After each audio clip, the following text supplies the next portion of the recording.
In this video, we're going to learn about the ideas of work, energy, and power. Work, if you will recall from our talk in Unit 1, way back at the beginning of the school year, when we talked about simple machines, is the energy transferred when a force is applied to an object moving through a specific distance. So work is equal to force times distance. It's really important to note here that if your object doesn't move any distance, it doesn't matter how much force you're applying, you're doing no work. And likewise, if it's moving a distance, if you have zero force applied, then you're doing no work. Work is only done by the force, which the little parallel lines below the subscript below the F stands for the force that's actually parallel to the distance that the object moves. The unit of measurement in International Standard for energy, for work or energy, is the joule, which we use as a symbol of J, and that's equal to 1 Newton meter. It's going to be really important that we provide our answers in joules, because that's the standard unit of measurement. And usually your information is going to be given in feet and pounds, as you'll see in an example here in a minute. And we need to make sure that we convert them to newtons and meters. Here's an example. A student lifts a 50-pound ball 4 feet in 5 seconds. How many joules of work did the student complete? So he applied a force and lifted the ball. We have a force and we have a distance, so absolutely some work was done. So if I do 50-pound ball times 4 feet, I get 200 foot-pounds. But remember, this can't be converted into joules. This is the amount of work in foot-pounds, but it's not in the International Standard Unit of joules. So let's go back. We need to convert our pounds to newtons and our feet to meters. So 1 newton is equal to 0.225 pounds. And so I have used my dimensional analysis here to make my pounds go away. So if I divide 50 by 0.225, I get 222.5 newtons. 1 meter is equal to 3.28 feet. So I've put my feet in the denominator so that my feet can cancel out here. And so if I do 4 divided by 3.28, I get 1.22 meters. Now we're ready to substitute these values into our formula for work. 222.5 newtons times 1.22 meters equals approximately 271 joules. Notice that I am using correct scientific or significant figures here. I had 3 significant figures here and 3 significant figures here. So I should only have 3 here. Here I have 3 significant figures and 3 significant figures. So my least amount was 3. We should answer with 3 significant figures. Now let's talk about energy. Energy is the ability to do work. There are several different forms of energy. For example, light, heat, mechanical, chemical, and electrical forms of energy can all be used to exert a force for a distance. Notice in the roller coaster here, we are taking the coaster to the top of the hill and then using gravity to help make us do work. We are exerting a force and this roller coaster is moving a certain distance, therefore work is being done. On this little solar cell, the light is being transferred to make the sail. For the fuel cell, we are going to take light and solar energy and use it to make a chemical reaction so that we can transfer that into a fuel for energy. There's 2 different forms of energy. One is potential energy and the other is kinetic energy.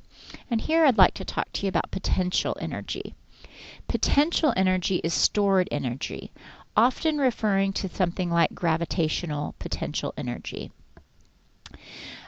Placing an object upstream against any of the four forces like gravity or electromagnetic forces or strong and weak forces gives an object potential energy. Some examples of potential energy are gravitational potential energy. Lifting an object away from the Earth's surface gives the object gravitational potential energy because the object has moved against the Earth's gravity. So, excuse me. So if I hold a ball up high in the air, it has potential energy because once I remove my hand, gravity is going to pull it back towards the earth, which is going to be the force that's exerted that makes it travel a distance. There's such thing as elastic energy, which is potential energy. Stretching a rubber band gives the rubber band electromagnetic potential energy because the rubber band's molecules have been forced apart, overcoming the molecule's electromagnetic attraction. So when I let go of the stretch, there's going to be a force that pulls it back together and makes it move a certain distance. Electrical energy occurs when you apply a voltage to a conductor, and it gives the conductor electromagnetic energy because the electrons have not yet given in to the electromagnetic force. And another example of potential energy is chemical energy. The electrons in molecules of fuel have electromagnetic potential energy because they've not yet fallen closer to the nuclei of the product that can be formed during combustion. You might want to make note of those 4 types of energy for your quiz later. Another example of potential energy is thermal or heat energy. Changes among solid, liquid, and gas states are electromagnetic potential energy because the molecules have overcome the attraction between electrons in one molecule and the nuclei of neighboring molecules.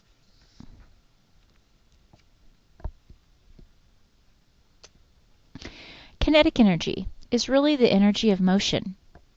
It's energy that a body possesses because of its motion.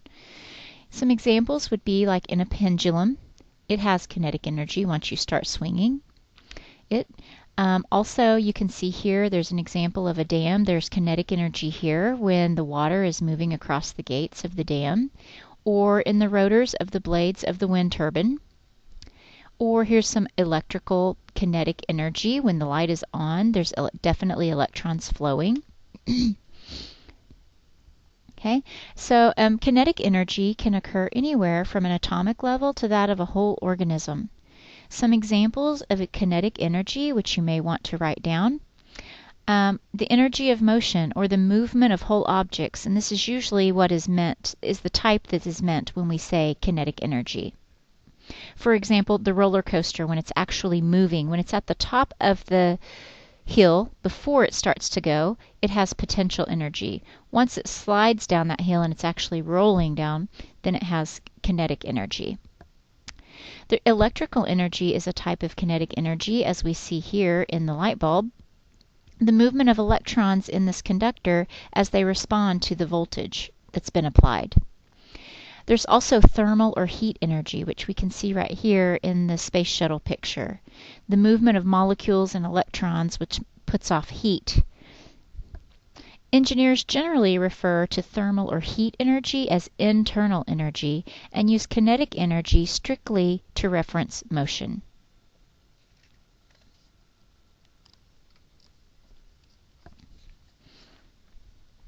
Energy transformation involves the conversion of one form of energy into another. For example, food is consumed and converted into motion for playing or for taking a test. Radiant energy, sunlight, is consumed by plants and then converted into energy so that they can grow. That turns into chemical.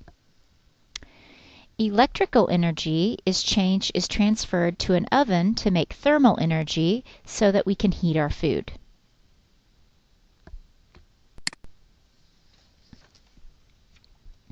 Now you know the basic forms of energy. The next question is, what are energy sources for human activity?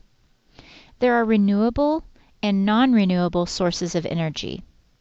A renewable energy source is a form of energy that is constantly and rapidly replenished by natural processes. Some examples of renewable energy sources include biomass, hydropower, the energy produced from the movement of water, geothermal, the use of heat from within the earth or from the atmosphere near oceans to warm houses and other buildings. Wind is a renewable energy source. We can use wind to generate electricity. And solar energy is a renewable energy source, the use of the sun as a source of heat, for instance, to heat a room within a house.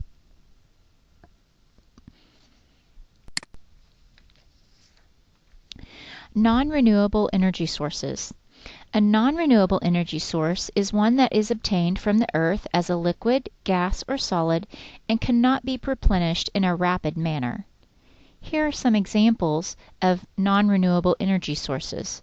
For example, petroleum, also known as fossil fuels, natural gas, coal, propane, and uranium. These are all non-renewable. We cannot replenish these in a rapid manner.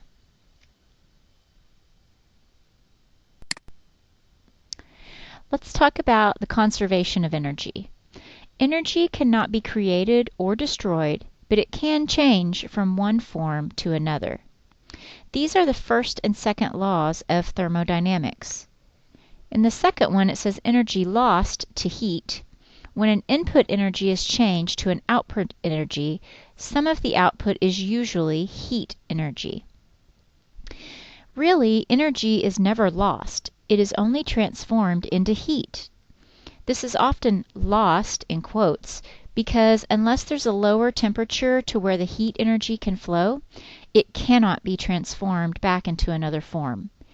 Even if there is colder reservoir for the heat to flow to, the second law of thermodynamics, which we will learn about more in depth in a later section, puts an upper limit on how much of the heat can be transformed back into another form. Conservation also has a second meaning, trying to make do with less. In this common meaning, for instance, we conserve energy by setting our thermostat to a colder temperature for heating in the winter and a warmer temperature for air conditioning in the summer.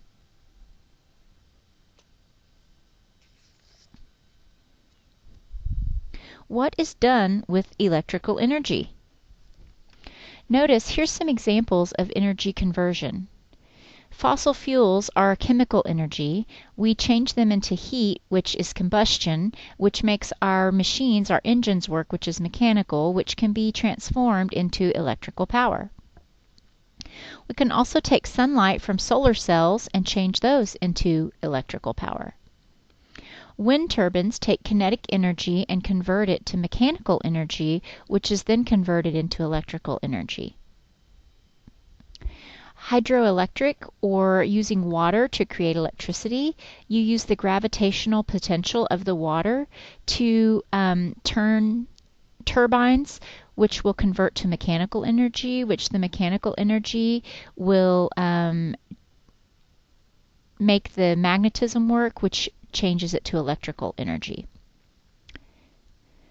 Nuclear energy. Nuclear energy can be changed into heat.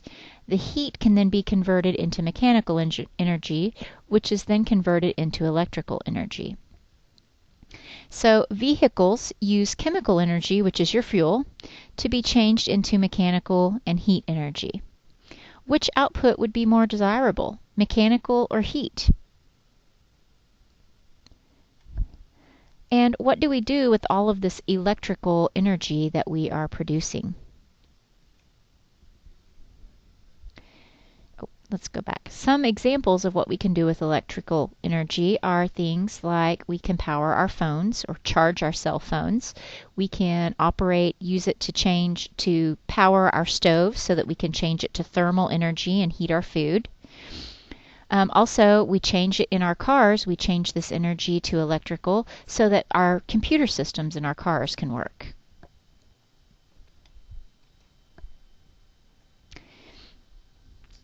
Efficiency is represented by the Greek letter eta, which you will see right here. It is a lowercase letter that extends below the lower line. This little piece here extends. Efficiency uses this symbol, and it is the percentage of the input energy that is transformed to the output energy in the desired form. So our efficiency can be found by using the energy out divided by the energy in, and then we will multiply that by 100% so that we can represent it as a percentage. You might find it interesting to note that most electric power plants and internal combustion engines have only an efficiency of about 30%. For a coal power plant, 30% of the energy from the coal ends up as electricity. What happens to the rest of the energy? The rest of the energy goes out the smokestack as thermal energy in the flue gas. You might have seen this when you go by refinery plants and you see that flame outside.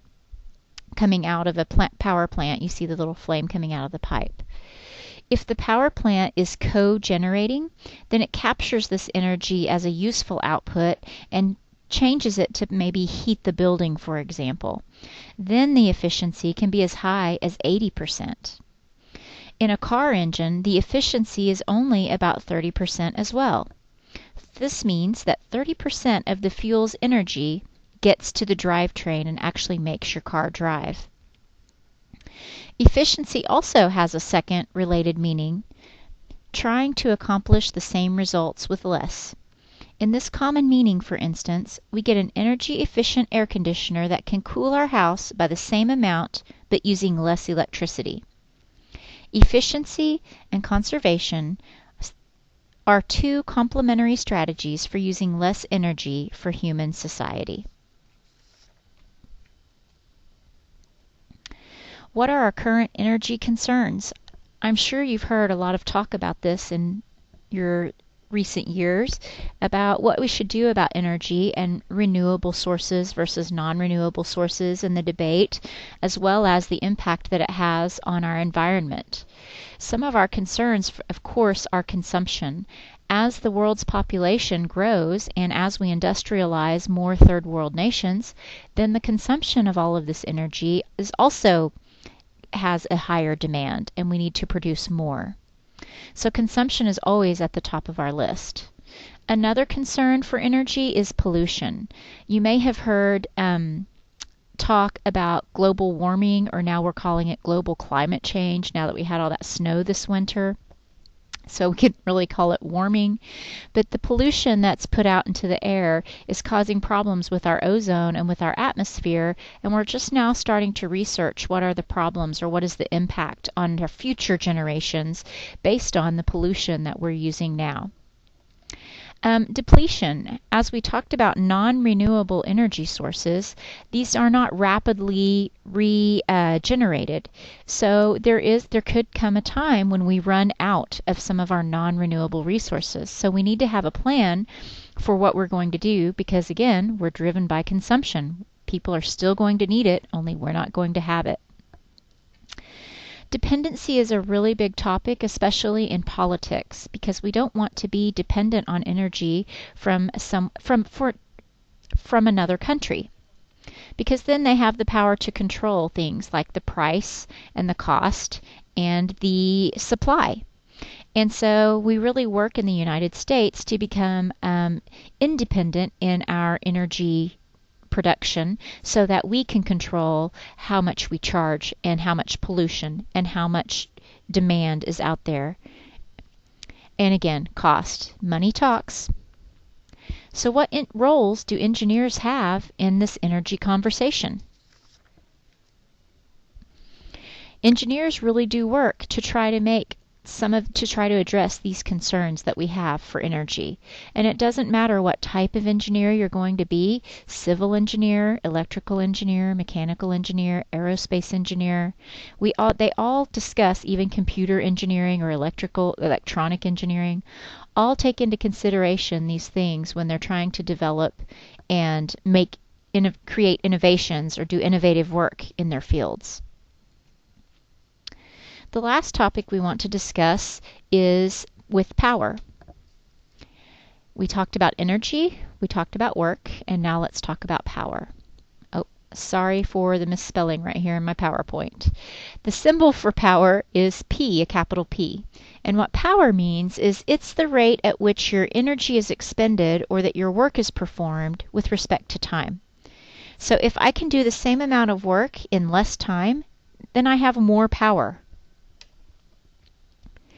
The standard, and again, there's two formulas here. Power can be energy divided by time, or we could also do the amount of work divided by time. So the international standard unit for work is a joule, and the standard for time is a second. So we have our units would be joules per second, which we have called the watt. So when we do joules per second, or energy in joules per second, then that's how we get how many watts we have. So a kilowatt would be how many 1,000 watts. It's really hard to, we have to be really careful because if you will notice, both work is used with a W and watt has the symbol of a W. So you're going to have to pay close attention to that in doing your work.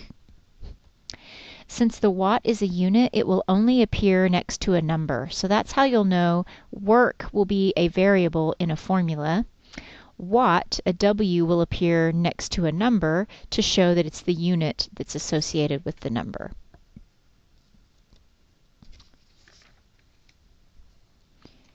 Types of power. There are electrical power, which uses electrical energy to do the work. Mechanical power uses mechanical energy to do the work. For example, a gear doing a rotary motion. You can also have linear motion for mechanical energy. And then there's fluid power, which again, we'll talk about fluid power in one of our units coming up next. Fluid power uses energy transferred by liquids, hydraulic, or also from gases, which is called pneumatic. So let's do an example of power. Going back to our example that we began with in the beginning of the PowerPoint, a student lifts a ball 50 pounds, 4 feet high in the air, and it takes 5 seconds. So we want to know how many watts of power did the student use to lift the ball. So here's a question for all of you power lifters out there. First, we need to know how much work was done, which we have already done in our first slide. So let's call that back up. From our first example earlier, it was 271 joules, and this is why it's important to have our units be converted from the English system to the international standard so that we are in joules. And then to find power, all we need to do is take this amount of work and divide it by the 5 seconds, which is the amount of time that it took him to do the work. So 271 joules divided by 5 seconds, joules per second are watts. So he did 54.3 watts of work in lifting the ball. So this concludes our work with work, energy, and power. Now you're going to take a short quiz to make sure that you have watched the video completely, so I hope you took good notes. And then we will do some practice problems where we practice converting and finding the amount of work done, the amount of energy, and then the amount of power.